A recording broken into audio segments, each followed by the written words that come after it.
Indonesia representing Southeast Asia. 5 wins and 20 goals scored so far. It's the best ever qualifying campaign totals for Indonesia's men's national team. Usai timnas Indonesia lolos ke putaran 4 babak kualifikasi Piala Dunia Zona Asia tahun 2026. Alhamdulillah timnas Indonesia dibantu FIFA dan alhamdulillah timnas Indonesia diberikan grup yang mudah di putaran keempat dan dipastikan lolos langsung ke Piala Dunia tahun 2026.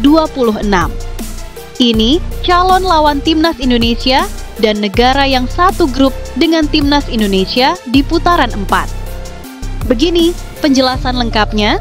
The top 2 of the groups would qualify for round of 32 and then 16, 8, 4 and 4, so very strange.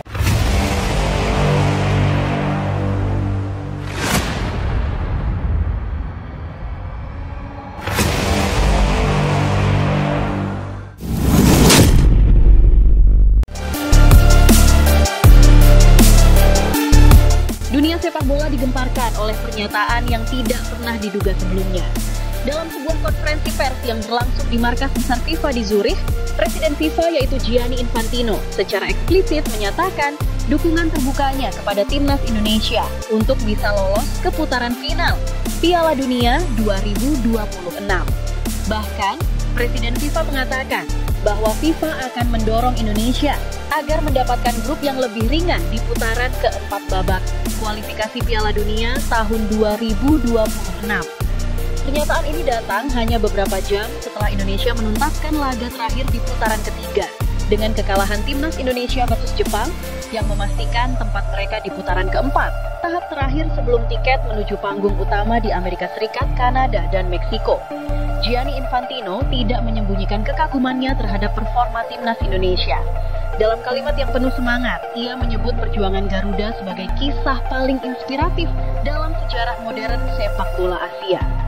Apa yang ditunjukkan Indonesia di putaran ketiga bukan hanya sepak bola.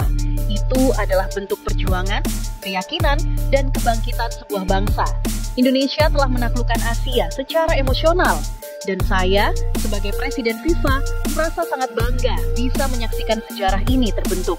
Lebih lanjut, Presiden FIFA mengaku terkejut dengan perkembangan drastis timnas Indonesia dalam waktu yang relatif singkat. Dari tim yang sempat diragukan pada awal babak kualifikasi, Indonesia kini menjadi salah satu kekuatan yang paling konsisten dan berbahaya di Asia Tenggara. Dalam pernyataan yang paling kontroversial dan menjadi pembicaraan hangat dunia, Presiden FIFA menyebut bahwa FIFA akan mengupayakan Indonesia masuk ke grup B di putaran keempat. Grup tersebut disebutnya akan diisi oleh Indonesia, Palestina, dan Uni Emirat Arab, tim-tim yang secara historis lebih seimbang. Kami tidak berbicara soal kecurangan atau manipulasi. Kami berbicara tentang keadilan dan pengakuan atas kerja keras. Indonesia layak mendapatkan sedikit ruang bernapas. Mereka telah memberi segalanya di lapangan dan FIFA punya tanggung jawab untuk memastikan perkembangan itu terus berjalan ke arah positif. Lebih mengejutkan lagi, Presiden FIFA secara terang-terangan menyebut bahwa Indonesia tidak akan dipertemukan dengan Qatar. Setiap kali Indonesia bertemu Qatar, selalu ada hal yang mencurigakan, terutama menyangkut keputusan wasit. Ini harus diakhiri. FIFA ingin menjamin bahwa pertandingan di putaran keempat nanti akan berjalan tanpa tekanan politik maupun teknis dari luar lapangan. Kami tidak bisa terus membiarkan hal itu terjadi. FIFA harus turun tangan untuk melindungi keadilan dan memberi kesempatan yang setara bagi negara-negara seperti Indonesia. Salah satu pernyataan yang paling mengejutkan datang ketika Presiden FIFA membahas pembagian grup di putaran keempat yang akan segera dilakukan oleh AFC. Menurutnya, FIFA sedang mendorong pendekatan yang tidak hanya mengacu pada ranking FIFA, tetapi juga performa dan potensi pertumbuhan sepak bola suatu negara. Indonesia akan berada di grup B bersama Palestina dan Uni Emirat Arab. Mereka tidak akan dipertemukan dengan Qatar. Berdasarkan penjelasan FIFA, Indonesia saat ini berada di pot 3 bersama Qatar. Sementara Arab Saudi dan Palestina menempati pot 1 dan Irak serta Uni Emirat Arab masuk dalam pot 2.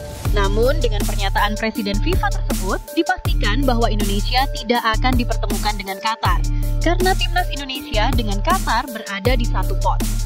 Timnas Indonesia telah berjuang sangat keras untuk sampai di sini dan FIFA akan mengawal perjalanan mereka hingga bisa tiba di Piala Dunia 2026. Presiden FIFA juga mengungkapkan bahwa selama putaran ketiga, Indonesia mencatatkan rekor sebagai tim dengan peningkatan performa tertinggi berdasarkan analisis teknis FIFA. Dalam aspek statistik, taktik, hingga stamina fisik, Garuda berhasil melampaui ekspektasi. Tak hanya dari sisi teknis, dukungan publik juga menjadi sorotan utama. FIFA menyatakan bahwa Indonesia adalah negara dengan jumlah penonton terbanyak di seluruh zona Asia selama putaran ketiga, baik dari stadion maupun tayangan televisi dan digital. Atmosfer di Stadion Gelora Bung Karno itu luar biasa. Saya belum pernah melihat kegilaan yang begitu menggetarkan seperti yang dilakukan supporter Indonesia.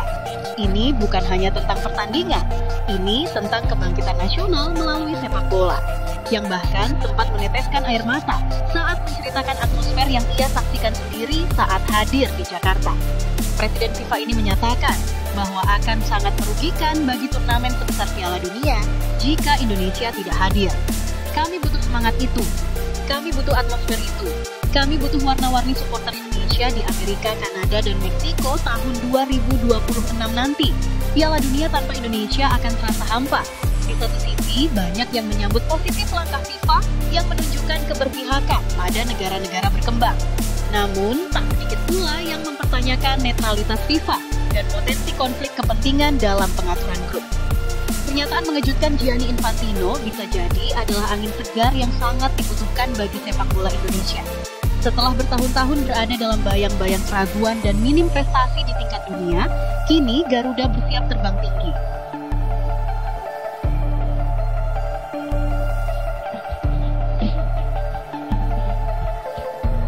Berita kedua, begini pernyataan media Eropa yaitu ESPN yang mengaku terkejut dengan permainan Timnas Indonesia usai pertandingan Timnas Indonesia versus Jepang di leg kedua babak kualifikasi Piala Dunia tahun 2026.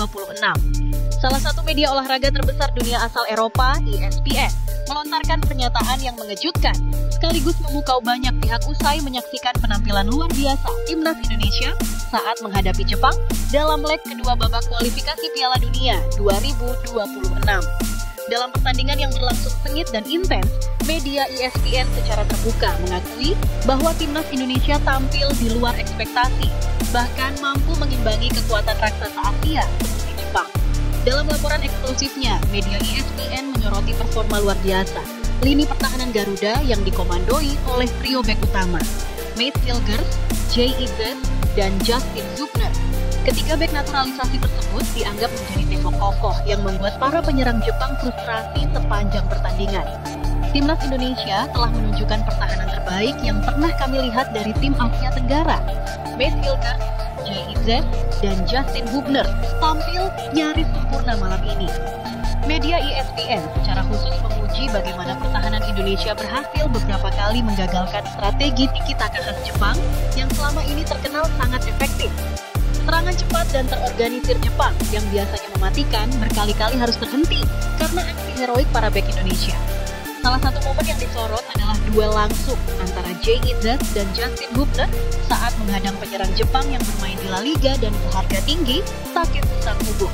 Pemain milik Real Sociedad itu yang memiliki nilai pasar fantastis mencapai 695,23 miliar rupiah terlihat frustasi karena terus gagal melewati penjagaan ketat para bek Garuda.